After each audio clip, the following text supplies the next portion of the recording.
নমস্কাৰ, এই মুহূৰ্তত আহি পৰিছে ৰাজ্যখনৰ কেইবাটাও গুৰুত্বপূৰ্ণ খবৰ। এই মুহূৰ্তত দিবলৈ লৈছে বিগ ব্ৰেকিং নিউজ। পবিত্ৰ শিক্ষক দিৱসৰ দিনাই কুৰুক্ষেত্ৰত পৰিণত হ'ল চাপৰৰ ৰত্নপীঠ মহাবিদ্যালয়। সামাজিক মাধ্যমত ভাইৰেল মাৰপিটৰ ভিডিঅ'। পৰৱৰ্তী খবৰটি হৈছে খেলিবলৈ গৈ নিৰুদ্দেশ 4 বছৰীয়া শিশু। চাপৰ কৃষ্ণকালী চাহ বাগিচাৰ পৰা নিৰুদ্দেশ মৰম লগা কণমানিজনী শিশুটিৰ সন্ধান পালে অৱগত কৰক চাপৰ আৰক্ষীক।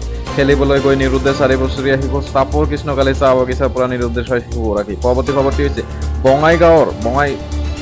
বঙাইগাঁৱৰ যোগীঘোপাৰ খৰাগাঁৱত মৰ্মান্তিক ঘটনা। পাচনিয়াৰ জিতুমণি সিংহা আৰু 1.5 বছৰীয়া কন্যা দীক্ষিতা বৰ্মনৰ মৃত্যু। বঙাইগাঁও গুৱাহাটী অভিমুখী মালবাহী ৰেলৰ খুন্দাত মৃত্যু মাতৃকন্যাৰ। পৰৱৰ্তী খবৰটি হৈছে বিমান টেকঅফৰ সময়ত মোবাইল ফোন ব্যৱহাৰত বাধা দিয়াক লৈ এয়াৰ হোষ্টেছৰ দুৰ্ব্যৱহাৰ।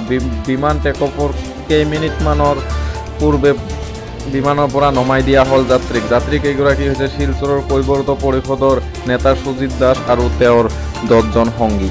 পৰৱৰ্তী খবৰটি হৈছে পুনৰ আৰক্ষীৰ বিৰুদ্ধে দুৰ্ব্যৱহাৰ কৰাৰ অভিযোগ। নিশা জখলা বান্ধা আৰক্ষী নিৱেশত এহাল যুৱক যুৱতীক লৈ উত্তপ্ত পৰিস্থিতি।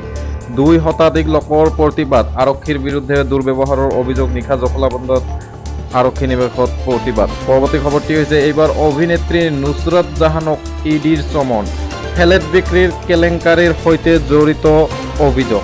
টিএমচি সাংসদগৰাকীৰ বিৰুদ্ধে 12 ছেপ্টেম্বৰত কলকাতাৰ কাৰ্যালয়ত হাজিৰ হ'ব লাগিব নুছৰাত জাহানে। পৰৱৰ্তী খবৰটি হৈছে আকৰ্ষণীয় জয়েৰে এছিয়া কাপৰ ছুপাৰ 4ত শ্ৰীলংকা।